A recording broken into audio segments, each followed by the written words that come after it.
Welcome back to another episode of Harmonious at Lunch, the show that fuels your business success. I'm Brandon Gano, your host and guide through the world of harmonious business growth. Today, we're unlocking powerful strategies with industry experts to help your business thrive. If you're a business owner, entrepreneur, or executive, you are in the right place. Join me and our incredible guest today on the journey to clarity, growth, and success. It is time to revolutionize your approach to business. Let's dive in with another episode of Harmonious at Lunch. Welcome back into some more bite-sized business advice. In today's episode, we're talking about the most complex topic ever that nobody in the world understands, and that's how to organically get found on Google. At least I don't understand it. Maybe I'm projecting and I'm speaking for everybody, but I have an expert guest who does understand it, Barb Davids. Welcome to the show, and thank you for being here. Thanks for having me, Brandon. I'm excited to talk about all things organic, Google, and who knows where else we'll talk about. All things organic. Are we talking about food too, like peppers and oh, hell no. I Where do am we not go? No, definitely not that. Although that would be good. I could learn more about that, but I Maybe. don't. How about another episode? We'll come back. We'll talk Maybe, about organic food and how it relates to Google. I don't think it does at all. I don't But in think this episode, we're talking about Google, organic, SEO, all that fun stuff. Am I projecting, or is that true? Do most people find this quite confusing? Yes, they find it confusing, frustrating, irritating, all the words, because there's so much information out there, I think is what it is. And there's so many different perspectives. I think it's a lot like a lot of industries, but more so this one because it is also like a longevity play. Like when you talk about SEO and you try to, which stands for search engine optimization, you're trying to optimize your website to get found in Google. It can take a little while. And so people don't quite know where to start, and then they don't know how long to wait. Does it work for their business? And I think a long time ago, it also came from like agencies who would say, hey, let me get you at ranking number one. And you can't really promise that. But people fell for it because people sell really well sometimes. And I think that there was a misunderstanding that they can't do that. And so it kind of became like a really icky sort of subject. And now I think it's getting way better, quite frankly. And I think it's getting more known that if somebody says, hey, I can get you to page one, or I can get you to rank number one with this keyword, that's not necessarily true. But essentially, it's basically just trying to get in Google where people are searching, which we'll probably go into a whole nother conversation in a second, but trying to get website to your traffic from Google, which is where people hang out. Yeah, I remember growing my first business. I don't know how I did it. It was all my own. It was organic. I didn't put any thought into it, but I was ranked locally number one very, very quickly, like within a matter of months. And like I said, please don't ask me how I did it. I have no idea. But it was one of the things that really was the catalyst to growing my business, to explosive growth. Like as soon as that happened, my business took off over the next 4 years before I sold it. And I don't think people understand how powerful it is. I think we have an idea, but especially for a business like that, a local business, I mean, it could be make it or break it if you're ranked highly on Google. So I want to talk about, before we dive into kind of where search is moving, you have a quote S.W.E.E.T 5-step framework to improve your SEO. So do we want to break that down a little bit? Yeah, we can talk about that. I tried to make it easier for people to like know somewhere to start, like just a very simple, easy way that they can start on by themselves. It's not complicated. They don't have to hire anybody to do it. It's just something to get moving in that direction, because a lot of people will set up their website and be like, okay, well, there's my website. Where are the people? And that's not going to happen. It's not like a build it and they will come type of thing. So I built this framework called S.W.E.E.T, S-W-E.E.T. And basically it is, S is select a keyword. So Google typically will serve up pages or results. You'll see those blue lines and a bunch of things you can click on per page. So if you have a page on your website that matches somebody that is searching for whatever you serve or you sell or offer, then it will serve up your page. So if you select a topic or keyword that your audience is looking for, that's the first step. And usually that's a core keyword. Like for me, it's SEO consultant, but I might talk about analytics or on web, or like just different areas of SEO. And so then you have your keyword, And then you're going to work on a blog post. So basically, you're going to create an article around that topic. And so I think a lot of people feel icky about that too. That's another part of it. It makes it seem more complicated, but it's not so bad if you hire out. I mean, a lot of us are not writers, and we can find people that can write for us, or even if you just find a different way to do it, like talking to a recorder and get it transcribed. There's so many different ways now to do things that we don't like. So if we can create a blog post around that topic, that's the next step. That's the W. And then we're going to enhance the summaries. So when you go into Google, you'll see the listings. Those are page titles and page descriptions. We're going to enhance that part of our page so that when somebody comes and sees our page on the search results, that I kind of think of this like a window shopping display. Like they're kind of browsing around down the sidewalk. They're looking through the page, the different options. Does the window display something that you like to see? Does this page title and page description entice you to want to click into the website to see more? So enhance those summaries so that they're more clickable, not clickbaity, just more clickable. And then the second E is, now I'm going to forget what it is. I'm forgetting my own framework. Oh, Well, yeah, while you look it up, gracious. I must say I am biased to clickbait. I love clickbait titles. Yeah. Not for your website though. I don't advocate that. That should be truthful. Yeah. Yeah. There's ways you can do it to make it exciting, but not clickbaity, right? That's the whole thing, being honest with it. But the next one is E, establish trust. This is a big one, especially now with the whole AI thing coming out and a whole bunch of content that's not necessarily generated by a human. How can you trust the content that you get? So if you establish trust on your page, it makes it more likable to the person who's reading it, but also to Google, because those are signals that they look at. So things like having an about page is a good idea. On the blog post itself, putting an author bio at the bottom. A lot of people forget that you can put that down at the bottom to say, hey, real human creating this content. And so that builds some trust on it too. And then putting information like, not a lot of people want to put their address, but maybe the city, or even just like a privacy policy helps, which you almost, I think, have to do legally. But so establishing trust when somebody comes to your website, does it look like it's trustworthy? And then finally, it's T, which is tell the world. So you want to make sure that once you do the blog post, you publish it out to all your social channels or whatever channels you have, but not just once. That's the thing. You can't just do it one time and hope that people will find it. You have to keep redistributing it over time and periodically. So that's the S.W.E.E.T framework. I like it.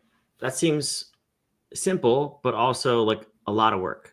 So where if you're a business owner and you understand that, maybe you can do some of those things, maybe you can't or you don't want to. I fall into the don't want to. I don't want to touch any one of those 5 letters. What's the best path there? Because is it better? What I'm really getting at, is it better to not do it at all rather than just to like literally go spend $10 on Fiverr for somebody to do this? How do you recommend tackling that?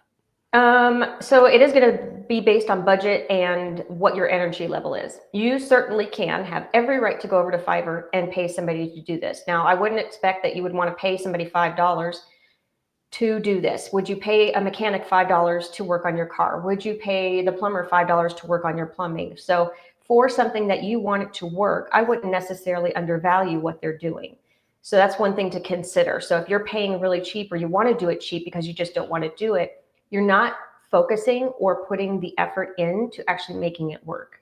So you can go there, but I wouldn't do that, like that low budget thing, because that's kind of what that's indicative of, or that Fiverr. But you can work with people. I mean, you can work with myself. You can work with other companies. You can hire a VA to do some of the pieces. You can hire a copywriter. Some copywriters make sure they know the SEO altogether when they're writing, but some of them will even potentially publish it for you. It's just a matter of finding that person. And then I'm going to get a little woo-woo. I think it's about making sure that when you want to do this, that you focus on it. If you do it half-assed, it's not going to work. That's the whole thing. It's just like when you sell, or when you're looking for clients, or you're doing your financials. It's the exact same thing. It's just another piece of your business, which SEO is part of marketing. Now, I wouldn't say like every single industry is going to focus on SEO. Things like dentists, they don't do as well with SEO, or maybe they do well, but that's not how they generate their traffic and their business income or their client, their patients, right? They probably do more with some local SEO. They need to show up in maps, but they probably get a lot from referrals. And there's some other ones too that SEO in its traditional sense by around blog posting isn't the thing. But if that's part of your marketing, you do want to spend time on it. And if you're going to work on it, you want it to work. So that's what I think. Yeah, I mean, I don't think that's woo. I think that's common sense. Yeah. You get out what you put in, right? And Yeah. that's really what I was getting at, because I Yeah. see so many people just saying, I know I need it. Let me just go spend $5 and get it done. Well, you might as well just not do it. That's Yeah. my personal philosophy. Now, you touched on something, and we talked about this before we started recording, but I'm interested to explore more about it. We have people moving from traditional search to AI search, typing it in ChatGPT, Gemini. I use Gemini all the time. I love it because it kind of does that filtering for me, but then I can also go one click right over to the Google website, Yeah. or the Google My Business page, so I can see all about that business. How is that impacting SEO? Or does the framework still work? Or is AI searching the same sort of database, if you will, or how does that work? Yep. The core principles are the same. You want to build content that's very much going to be able to get in front of the people that you want to get in front of. So that still stays. And the reason being is because, well, here's the difference between traditional SEO and AI SEO, or the way that things come up. So traditionally, Google has the line items. They have each individual thing that you can click. And when you go to AI, or if you see it in Google, you'll see at the top, it says AI overviews, or like what you're doing with Gemini, or like Perplexity is another one, another common one. When you type in a search, it brings back a synthesized detail of all the results that it can find on the web. So it goes out and looks at all the different websites, just like Google does.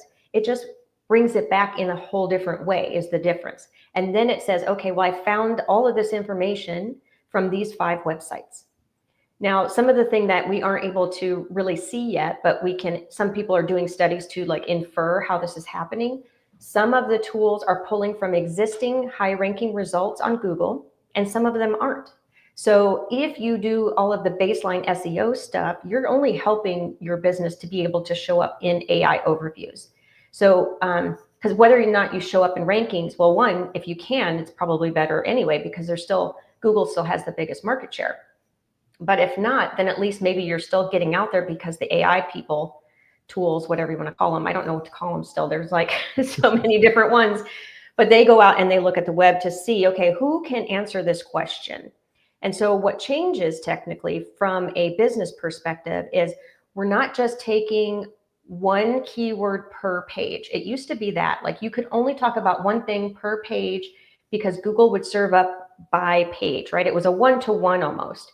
But now with AI overviews and Perplexity and Gemini, because they're correlating all of is it correlating or whatever? They're grabbing like all of the things from the internet. So they're looking at, did this answer the question, but is it also going to answer the next question? So how much more can you tell me about that? So where we might have just answered one question before, we probably want to answer like 3 questions in our blog post. So it's the first one and then the next 2 that the person might ask. This doesn't mean that we should continue to like, sometimes people got really crazy with blog posts and would tell the background of something 20 times, or they would go into stuff that didn't matter. But it's more about just satisfying the question. And it's definitely more around informational stuff still at the moment. So if you're a transactionally based business, so your core keyword is more transactional in nature, you probably don't have to worry as much in the same way as the websites that do all of their website traffic from informational type stuff. So like the Knot has a lot of information, like magazine worthy type websites. This is going to affect them quite a bit. Yeah, I mean, it almost sounds like having a blog is actually more important, only because of I totally forgot about the AI summary, but yeah, when you type anything into Google, how to tie my shoes, it gives you the AI summary. So it has to be pulling that information from somewhere. And you would think that, I know you said we don't have this data, but you would think that those first couple of websites that are listed underneath that are where it got the bulk of that information from. Yeah. So if you are just putting out a website that's, selling shoes, you're not going to necessarily, you're not going to be found by that AI summary is what you're getting at. Am I hearing that right? Yeah, because definitely if you go in there and you type in, Adidas shoes or whatever shoes, it's going to come up with shopping type results versus like an answer. That's the difference right now. Interesting. Yeah, it's really interesting because the landscape, like you said, it is changing so rapidly with the adoption of AI. I know we mentioned the Google getting deemed a monopoly, but like it's a monopoly that everybody loves. So I don't know. I'm not a fan of that one. Can't live without Google. Where do you foresee this topic of SEO, SEM going over the next couple of years, and what should me and our listeners as the business owners be focused on?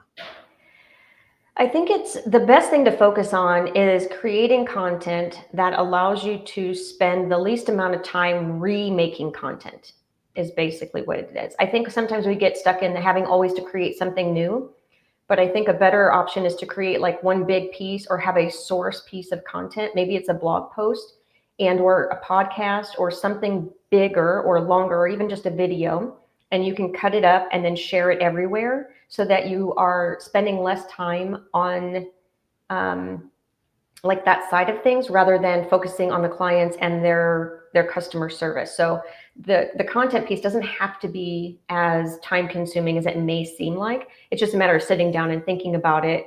And I think where this is going is more video. I mean, we've been talking about video for like some odd 1,000 years, but I do think that this is a bigger one now because it also brings into the fact of, okay, how do you differentiate yourself from human from AI? Because at some point, even though there's a lot of great AI stuff out there, at some point people are really going to get disgusted with it and they're going to be like, okay, this is generated by an AI. That's not who I want to work with.